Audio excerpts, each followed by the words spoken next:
میں رسول مکی مدنی اے خط میں رسول مکی مدنی کونین میں تم سا کوئی نہیں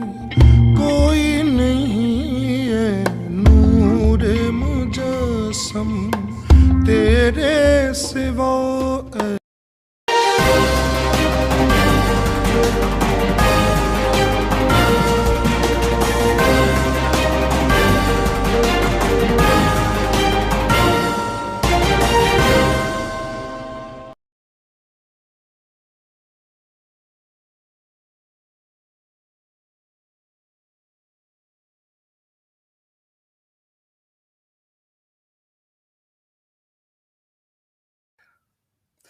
بسم اللہ الرحمن الرحیم. السلام علیکم لیڈیز اینڈ جینٹلمین. آپ دیکھ رہے ہیں، سن رہے ہیں آپ کا اپنا پروگرام بیٹھک، اور میں ہوں آپ کا ہوسٹ، آپ کا دوست توثیق عزیز.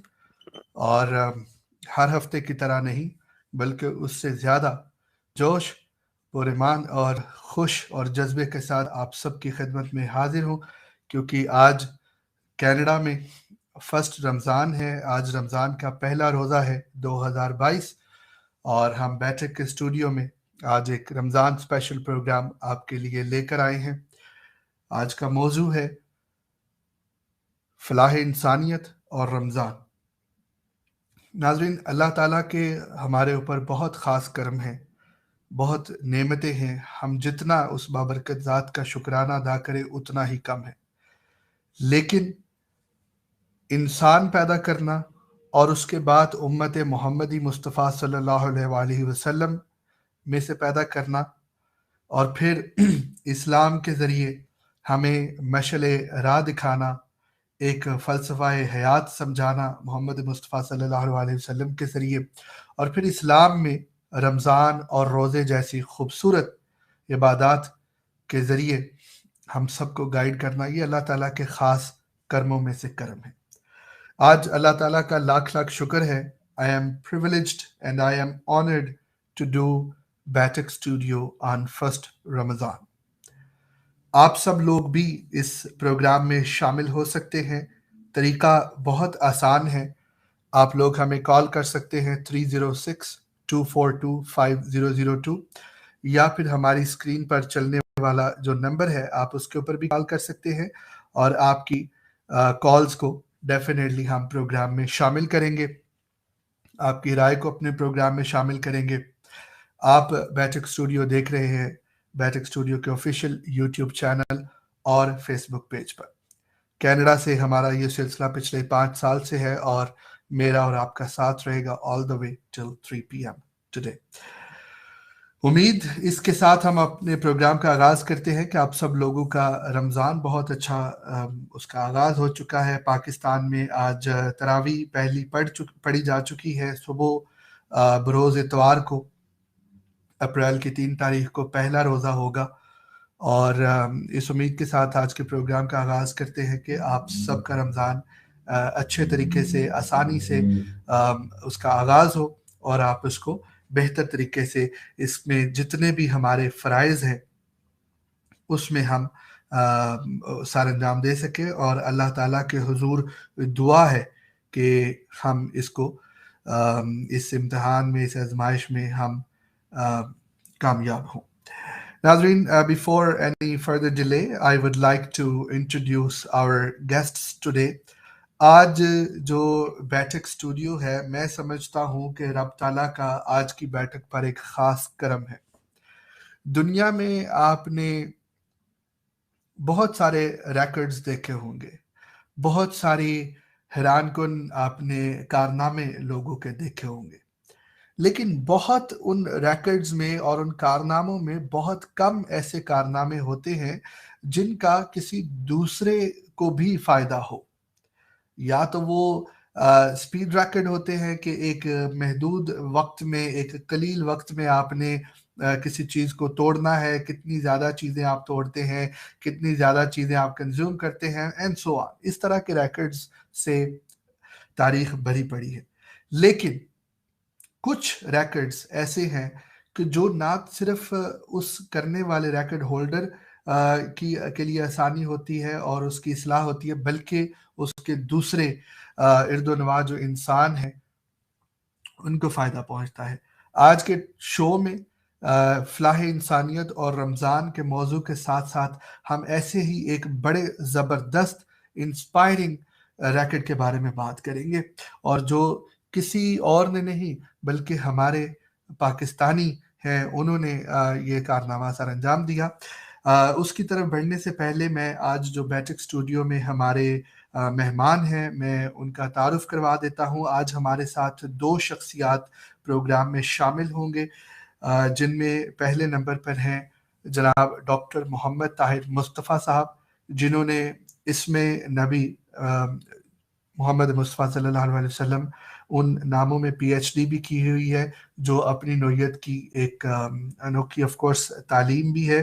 اس کے علاوہ ڈاکٹر محمد طاہر مصطفیٰ صاحب ہی دنیا میں سب سے پہلے غیر منقود مترجم قرآن ہے، جس کا مطلب یہ ہے کہ اسلام کی اور دنیا کی تاریخ میں یہ شخصیت واحد ہے جنہوں نے قرآن مجید کا اردو زبان میں ایک ایسا ترجمہ کیا کہ جس کے سورہ فاتحہ کی بسم اللہ سے لے کر سورہ ناس تک بالکل کوئی نقطہ نہیں آتا، اور وہ اردو زبان میں ہے۔ یہ اپنی نوعیت کا نہایت ہی منفرد کارنامہ ہے۔ اللہ تعالیٰ کی خاص نظر کرم رہی ان پر، جس کی بدولت انہوں نے سر انجام دیا۔ اور اس کے علاوہ ڈاکٹر صاحب ایز اے ڈائریکٹر سیرت chair university of management and technology Lahore میں اپنی خدمات سر انجام دے رہے ہیں۔ اور پروگرام کے بقیہ حصے میں میرے ساتھ جو دوسرے مہمان موجود ہوں گے وہ مولانا علامہ قاری ندیم سرور جالندری صاحب ہیں، جو کہ متحدہ امن فورم پاکستان کے چیئرمین بھی ہیں، اور حویلی لکھا اوکاڑا پنجاب میں مدیر مرکز جامعہ الکرامت کے فرائض بھی سر انجام دے رہے ہیں۔ تو آپ سب کی اجازت سے میں بیٹھک میں اپنے پہلے مہمان جو کہ ڈاکٹر محمد طاہر مصطفیٰ صاحب ہیں ان کو میں دعوت دیتا ہوں اور ان کو خوش آمدید کہتے ہیں۔ السلام علیکم سر۔ وعلیکم السلام ڈاکٹر صاحب۔ جی الحمدللہ، آپ کا بہت بہت شکریہ، آپ نے بیٹھک کو رونق بخشی، بیٹھک کے لیے آپ نے ٹائم نکالا ہمارے لیے۔ یقیناً آج کا پروگرام جو ہے وہ باعث مسرت ہے، تو ونس اگین آپ کا بہت شکریہ۔ کیسی طبیعت ہے اور آپ کو رمضان بہت مبارک ہو۔ جی عالم اسلام کو رمضان المبارک کی ساعتیں مبارک ہوں، آپ کو بھی بہت مبارک۔ یقیناً یہ اللہ تعالیٰ کا لاکھ لاکھ کروڑوں مرتبہ شکر ہے کہ ایک مرتبہ پھر اس نے ہماری زندگی میں اس ماہ مبارک کو وارد کیا، اور اللہ تعالیٰ ہمیں اس کی قدر کرنے کی توفیق عطا کرے اور اس کی تمام نزاکتوں کو اپنے فکر و عمل میں سمونے کی توفیق عطا کرے۔ جی آمین ثم آمین۔ ڈاکٹر صاحب، میں نے جس طرح کے تعارف میں ذکر کیا کہ آپ نے ماشاءاللہ اپنی نوعیت کا ایک منفرد کارنامہ سر انجام دیا، اور میں اپنے سامعین اور ناظرین کو یہ بھی بتاتا چلوں کہ یہ آپ نے نہایت ہی قلیل دورانیے میں اس کو سر انجام دیا، جو کہ محض 2 سال میں آپ نے یہ کیا۔ تو آپ تھوڑا سا اس بارے میں ہمیں بتائیے کہ اس طرح کا انوکھا، منفرد اور نہایت ہی امت مسلمہ کے لیے ایک منفرد کارنامے کا خیال آپ کے ذہن میں کیسے آیا؟ بہت شکریہ۔ بسم اللہ الرحمن الرحیم۔ جناب توثیق صاحب، بیٹھک میں بیٹھنا میرے لیے بہت اعزاز کی بات ہے آج آپ کے ساتھ۔ یقیناً یہ اللہ رب العزت کا میں سمجھتا ہوں نہایت ہی خصوصی فضل و کرم ہے، اور میری التجا تھی، میری خواہش تھی، میری تمنا تھی کہ اللہ رب العزت مجھ سے کوئی بہت بڑا ایسا کام لے جس کا تعلق، جس کی نسبت صاحب قرآن سے بھی ہو اور قرآن سے بھی ہو۔ تو صاحب قرآن کیونکہ وہ دروازہ ہے جہاں سے پر ہم قرآن تک پہنچتے ہیں. پی ایچ ڈی جو ہے جیسے کہ آپ نے بھی اپنے انٹرو میں بتایا وہ اسماء النبی پر ہے.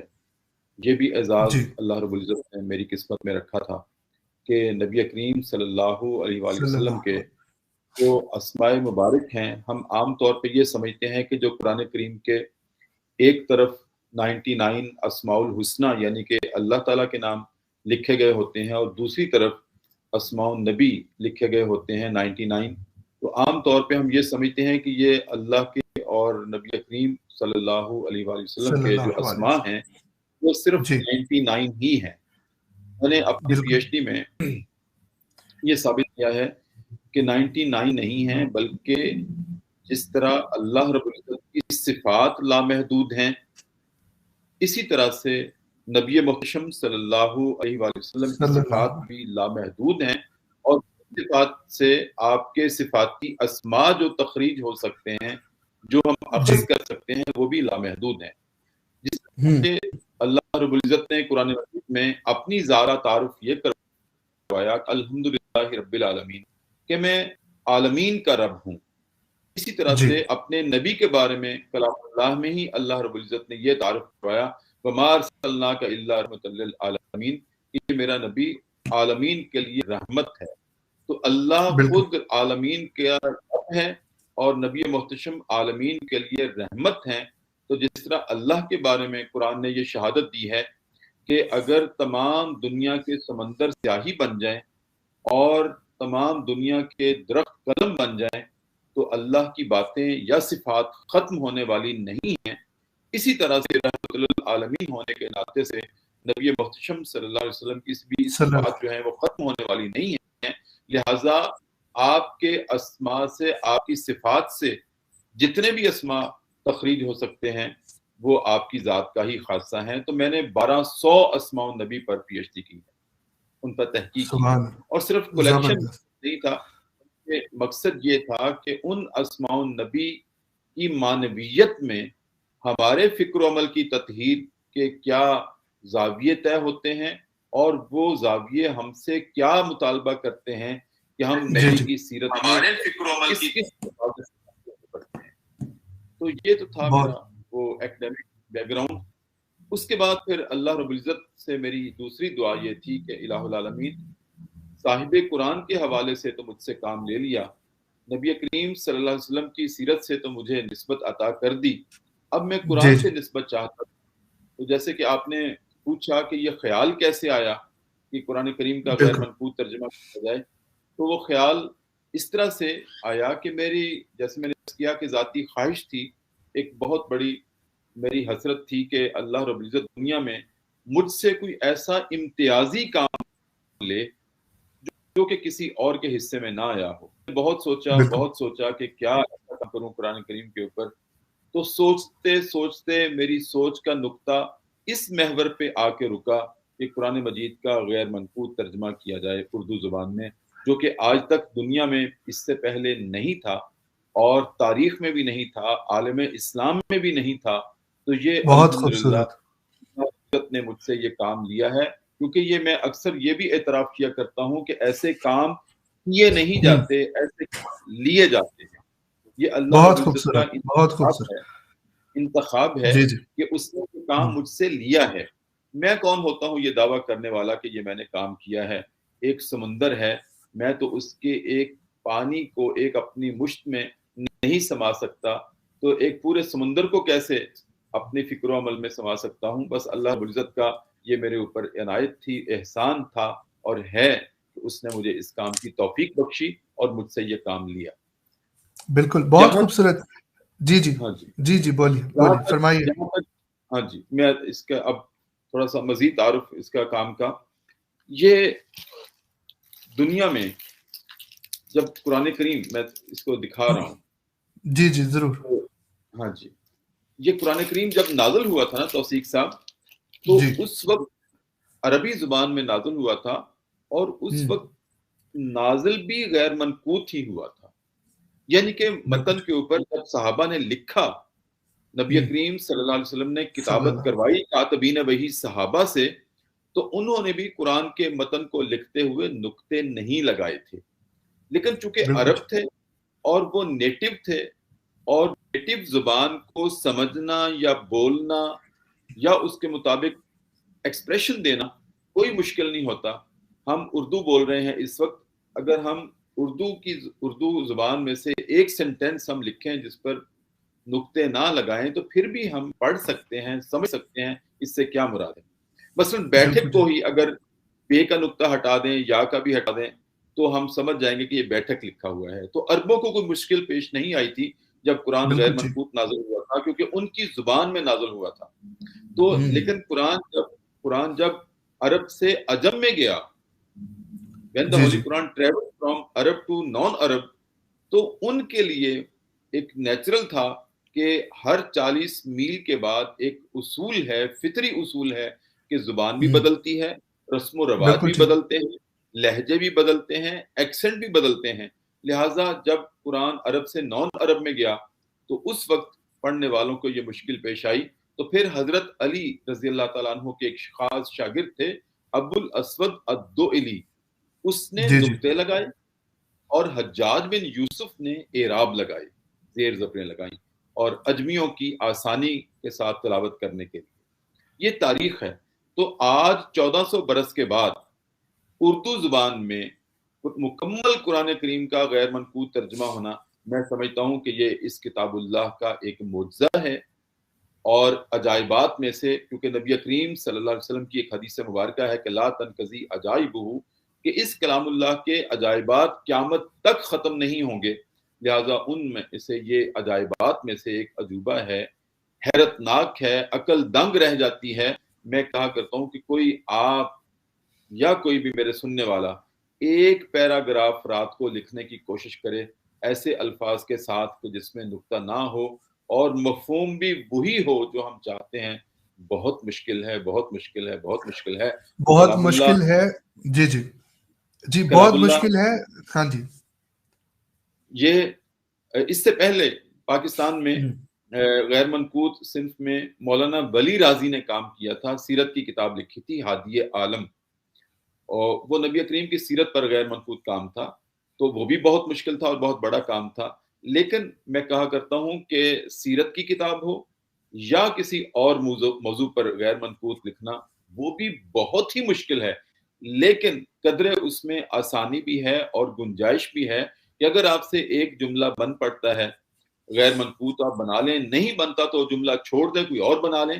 لیکن قرآن کریم کے ترجمے میں مجھے یہ سہولت میسر نہیں تھی. میں نے ہر حال میں ہر آیت کا ترجمہ کرنا ہی کرنا تھا، بے شک وہ کتنی بھی مشکل پیش آتی اور مشکلات بہت پیش آئیں. لیکن معجزانہ مدت ہے، 2 سال 14 دن میں اللہ رب العزت نے یہ کام مجھ سے لیا تھا. اور بعض اوقات تو 22 دن میں صرف 2 آیات ہوتی تھیں، اور بعض اوقات ایک دن میں 22 آیات ہو جاتی تھیں. اور سبحان اللہ. مجھے دوست کہا کرتے تھے کہ 1 سال کے بعد شاید اب رواں ہو گئے. میں کہ نہیں، ہر آیت پہ مشکل پیش آتی ہے، میں رک جاتا ہوں، پھنس جاتا ہوں. لیکن یہ توثیق الہامی کام تھا، اللہ رب العزت نے جو لیا ہے. یہ الہام ہوتے تھے میرے اوپر الفاظ، اور میں ان کو قلم کی زینت بناتا تھا. تو اس طرح سے یہ کام اللہ رب العزت نے مکمل کیا. اور 2011 میں نے یہ شروع کیا تھا اور 2013 میں مکمل ہوا تھا.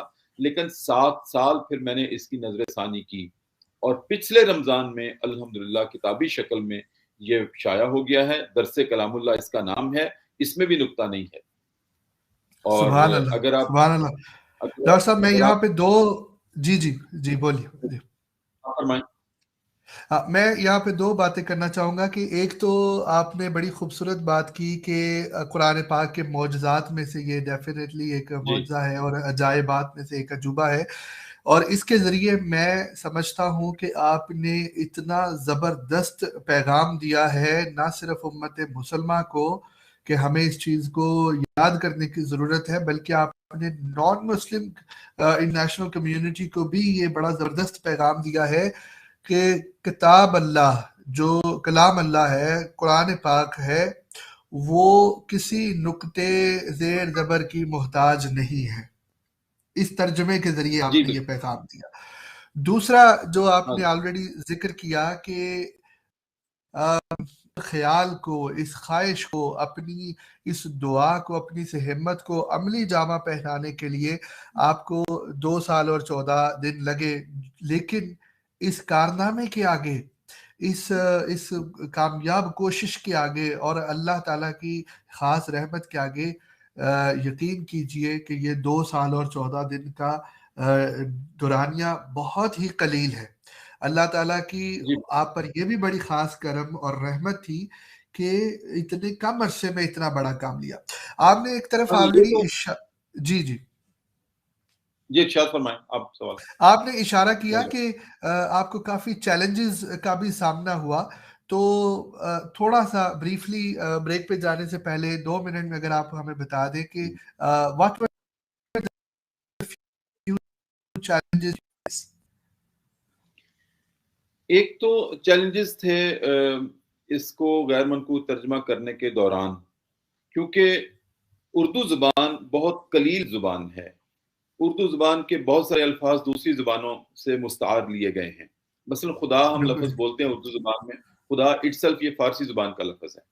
جی بالکل ٹھیک۔ 36 حروف ہیں، لیٹرز ہیں اردو زبان میں ٹوٹل، اور ان میں سے 18 حروف نقطوں کے ساتھ ہیں، 18 نقطوں کے بغیر ہیں۔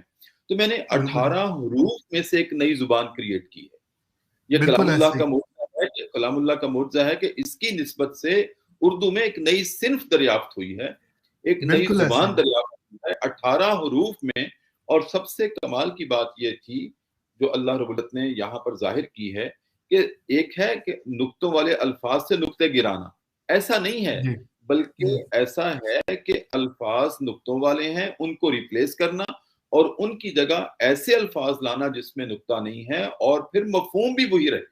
سب سے بڑا اور اسی وقت میں مطلب اور مفہوم وہی رہے، بہت بڑی بات۔ مفہوم بھی رہے۔ مثلا بسم اللہ الرحمن الرحیم کا میں ترجمہ سناتا ہوں، آپ دیکھیے گا کہ جی بالکل اللہ کے سے ترجمہ کرتے ہیں اردو میں شروع اللہ کے نام سے۔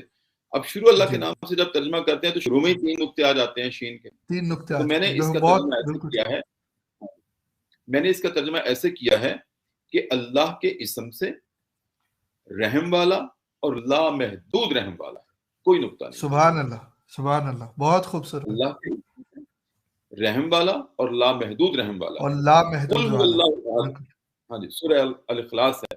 میں ٹائم کی کمی کی وجہ سے ایک چھوٹی سی سورت کا ترجمہ سناتا ہوں کہ قل هو اللہ احد، کہہ دو کہ اللہ احد ہے، کوئی نقطہ نہیں۔ سبحان اللہ، بے شک، بالکل ٹھیک۔ اللہ الصمد، ہم اس کا ترجمہ کرتے ہیں اردو زبان میں اللہ بے نیاز ہے۔ کس بات سے بے نیاز ہے؟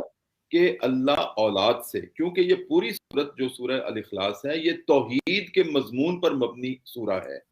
اس میں ٹوٹل اللہ رب العزت نے اپنی ذات کی توحید بیان کی ہے، جو کہتے ہیں کہ پہلے فرعون تھا، نمرود تھا، اس کے تو بیٹے تھے، رشتہ دار تھے اور انہیں خدا بنا رکھے تھے۔ تو نبی کریم سے سوال ہوتا تھا کہ آپ جس تعارف کرواتے ہیں جس خدا کے پرچم تلے، اس کی توحید کے پرچم تلے ہمیں لانا چاہتے ہیں، کون ہے اس کے بیٹی بیٹیاں کون ہیں؟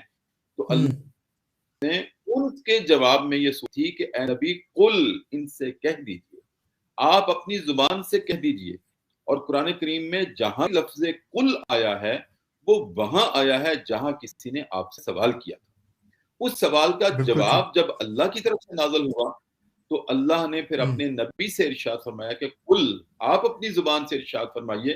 آنر، یہ اعزاز میں آپ کو دے رہا ہوں کہ بات میری ہے لیکن زبان آپ کی ہونی چاہیے، اور آپ اپنی زبان سے میری بات ان تک پہنچائیں۔ قل هو اللہ احد، میں احد ہوں۔ تو میں یہاں پر ناظرین اور سامعین کی دلچسپ نقطہ بھی بیان کیا کرتا ہوں کہ اللہ نے یہاں پر احد کا لفظ ہی کیوں استعمال کیا؟ یہ بھی کہا جا سکتا تھا کہہ دو کہ اللہ واحد ہے، واحد کے معنی بھی ایک ہیں اور احد کے معنی بھی ایک ہیں۔ تو اللہ نے بطور خاص یہاں پر ہی استعمال کیا اور احد کا لفظ کیا۔ اس یہ ہے سامعین اور ناظرین کے لیے، واحد اس ایک کو کہتے ہیں جو قابل تقسیم ہو، جس کے 2 حصے ہو سکتے ہیں۔ اور احد اس ایک ذات کو کہتے ہیں جو پاک ہو، اور وہ صرف اللہ کی ذات ہے۔ سبحان اللہ، بے شک بے شک بے شک، بالکل ایسے ہی۔ قل هو اللہ احد، کہہ دو کہ اللہ احد ہے، اللہ الصمد، اللہ بے نیاز ہے۔ کس سے؟ ارحام سے، رشتوں سے، اولاد سے۔ تو میں نے اس کا ترجمہ اس طرح سے کیا ہے، اللہ الصمد، اللہ ارحام کے سارے واسطوں سے ماورا ہے، کوئی نقطہ نہیں۔ سبحان اللہ، ارحام بہت خوبصورت، ارحام بہت ارحام رشتے، جی جی، بالکل اللہ ٹھیک۔ ارحام کے سارے واسطوں سے ماورا ہے۔ لم یلد ولم یولد، آپ نے چیلنج کی بات کی تھی، تو میرے لیے سب سے بڑا چیلنج دوران ترجمہ یہ تھا کہ نہیں کو کیسے غیر منقوط کروں، نہیں کے اوپر بالکل نقطہ ٹھیک، آتا ہے، تو جی بالکل، اس کو متبادل کیا لاؤں؟ تو اللہ نے میرے ذہن میں، میرے قلب پہ الہام کیا کہ اس کا ایسے ترجمہ کر دو کہ سوال ہی معدوم، لم یلد ولم یولد، سوال ہی معدوم کہ اس کی کوئی اولاد ہو، کہ وہ کسی کی اولاد ہو، کوئی کہ نقطہ نہیں۔ سوال ہی نہیں پیدا ہوتا کہ اس کو لا دو، معدوم، بالکل ٹھیک، سوال ہی نہیں پیدا ہوتا۔ معدوم کہتے بہت ہیں نہ خوبصورت، ہونا، وجود بہت کا ہی نہ خوبصورت، ہونا، یہ اس سے نہیں سے سبحان بھی اللہ، مضبوط لفظ ہے۔ سوال ہی معدوم کہ اس کی کوئی اولاد ہو، کہ وہ کسی کی اولاد ہو، ولم یکن لہ کفوا احد، اور سوال ہی معدوم کہ کوئی اس کے مساوی ہو، کہ کوئی اس کے ہمسر۔ بالکل بالکل۔ ڈاکٹر صاحب، گفتگو کا یہ خوبصورت سلسلہ ہم یہیں سے کنٹینیو کریں گے۔ ایک شارٹ بریک ہے، اور ہم اپنے سامعین ناظرین کے لیے ایک خوبصورت سی نعت کو بھی پروگرام میں شامل کرتے ہیں۔ حاضر ہوتے ہیں دوبارہ ایک چھوٹے سے وقفے